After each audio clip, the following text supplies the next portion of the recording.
Okay, this is our orchard mason bee block. I built this nearing the end of the summer last year, which was past the bee season, but I put it up anyways, just thought we'd see, you never know. But yesterday I noticed that it was the first day that the bees were out in force. It got up to 10 degrees above, and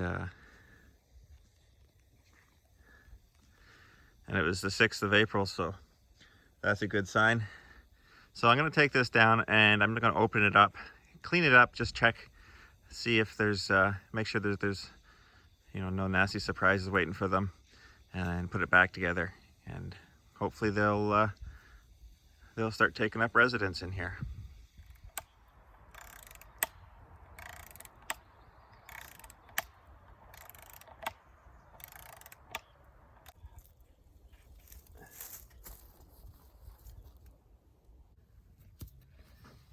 Okay, now I'm going to use a drill to unscrew this. And the reason I'm using a drill and not an impact, I heard somewhere once that you don't want to overly shake these nests because in the nests are cocoons, and in the cocoon there is a pocket of food, and right next to that little ball of food is a little larva or pupa. And if you shake them and that pupa becomes dislodged from where the little ball of food is, that they will starve and they won't hatch. But that said, I mean, they can handle, you can transport them and whatnot. So, but I'm just going to avoid using an impact. Probably good practice.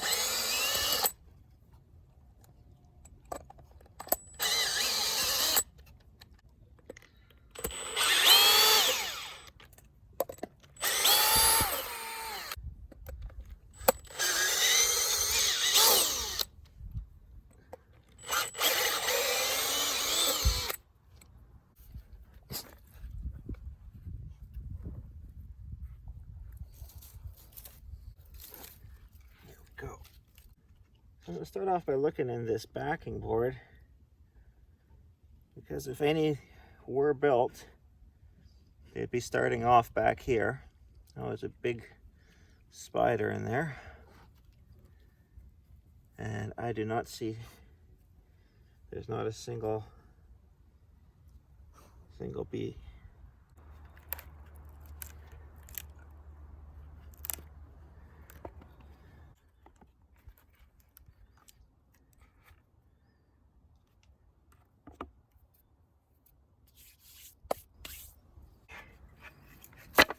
Let's check that.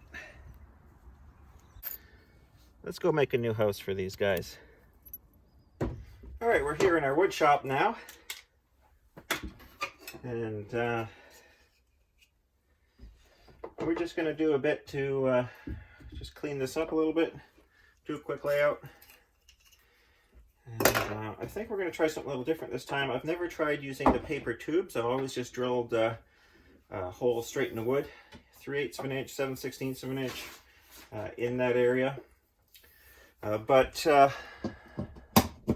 going to try the paper tube method. I don't really like how well, I don't think that the sandwiches of wood that I had there in that first one was really weathering very well. So we'll try something. Time to try something new.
go cut this out.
Next thing we got to do is we got to put our hole in the middle for our anchor bolt.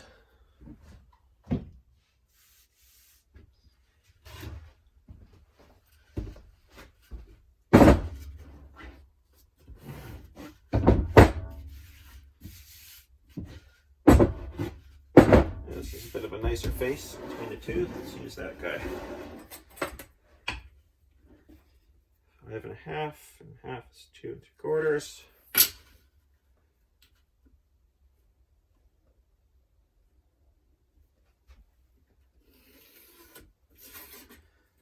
Center line. If you got a drill press, this would be a good time to use one. My drill press is over in my other shop, and I don't really want to walk all the way out there just for this. So we'll go low tech.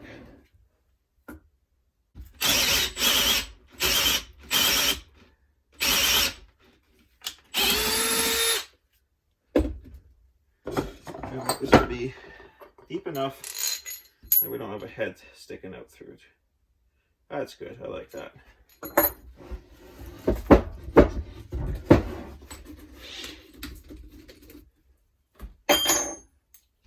And we'll carry the hole through.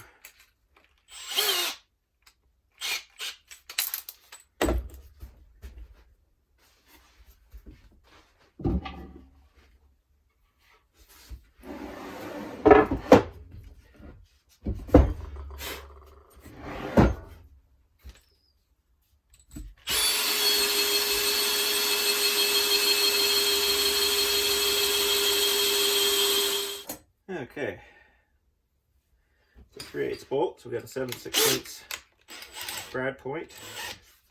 Let's see if we can clean this up some.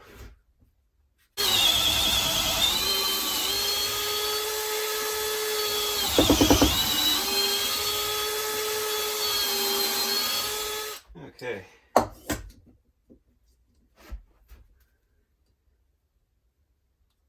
Center point of the hole.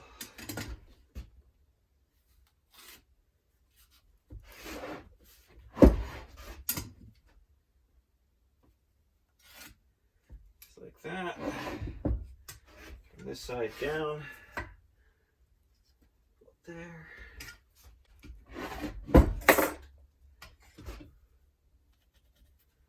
Hole should be in that area.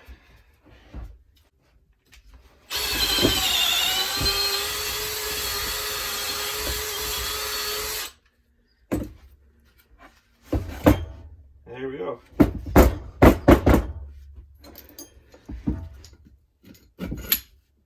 Good.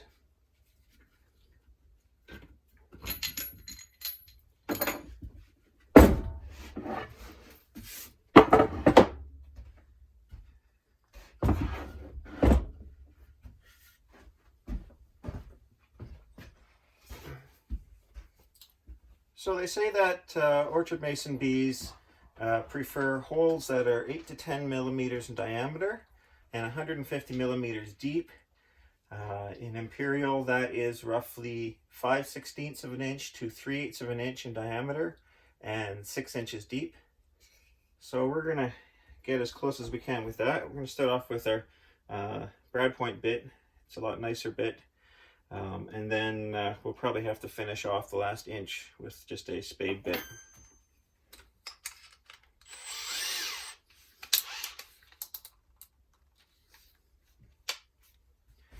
you could lay out a nice grid and everything.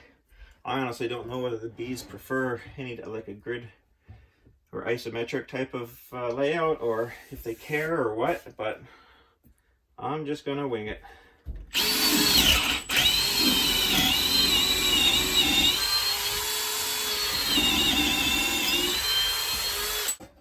Actually, now that I say that, I think I do want something a little nicer than just winging it.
Okay, now we chucked up a 3/8 inch spade bit, and it's almost 6 inches long, and we're going to finish the last inch of these holes.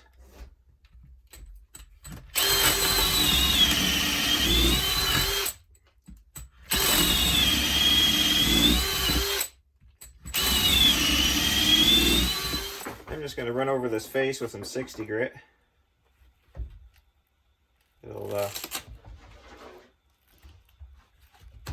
It'll take care of whatever carrot we have. And it's also going to give, I think, the bees a little something to grip onto. I was kind of wondering whether or not taking it as smooth as I did, it would be maybe actually a detriment for the bees. So.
Okay, so I got some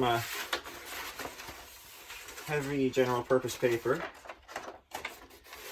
and I'm going to try making some tubes that are 5 3/4 of an inch long. Now, the nice thing about doing it the way we did is that we don't have to fold the ends of every single tube. And that's something that in the past, when I looked at instructions that people put online, I thought, good Lord, I'm not going to make 100 tubes like that and carefully fold in the ends of each one. But this way, I think we should be fine. I hope we'll be fine without folding them.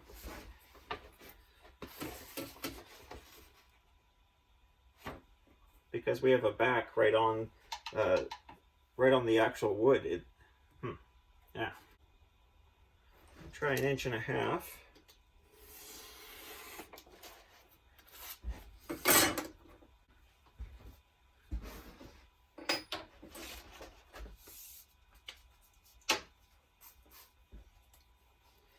I just grabbed a piece of 5/16 wood doweling out of my wood stock. I think this is going to make it a lot easier to roll.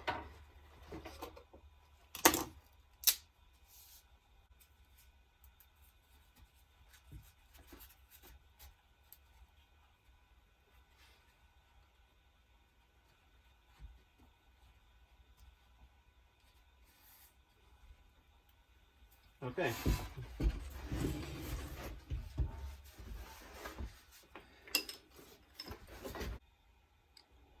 There's one tube inserted. So it's going to make another 100 or so, and get these put in, and then we can go put this up. Anyways, mason bees will lay their brood such that they lay the female eggs first and then the males second, if I remember correctly. So the females are placed near the back and the males are placed further up near the front. Now, I don't know if this is correct or not, but the way I heard it was that because much less males are needed than females, this way, whatever losses happen due to birds and whatnot, that tends to be just the first couple of eggs deep, the first couple cells deep. And as a result, it's the males that get eaten.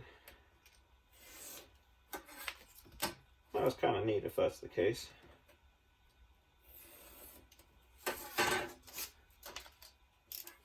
So I really recommend using a piece of 5/16 doweling. That's definitely going to make life a little bit easier.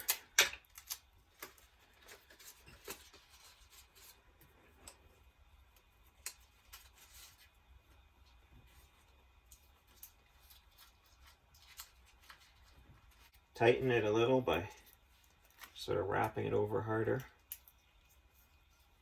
And that's the end, that tight end is what we'll put in. Let's see.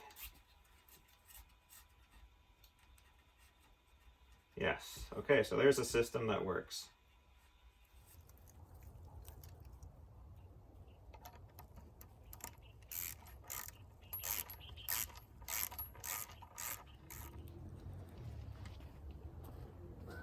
All right, now that this is up, one last thing I like to do is I like to hang a suet cage with some mud or clay in it. I just dig down in one like a local ditch or creek, find a bit of this just gray clay,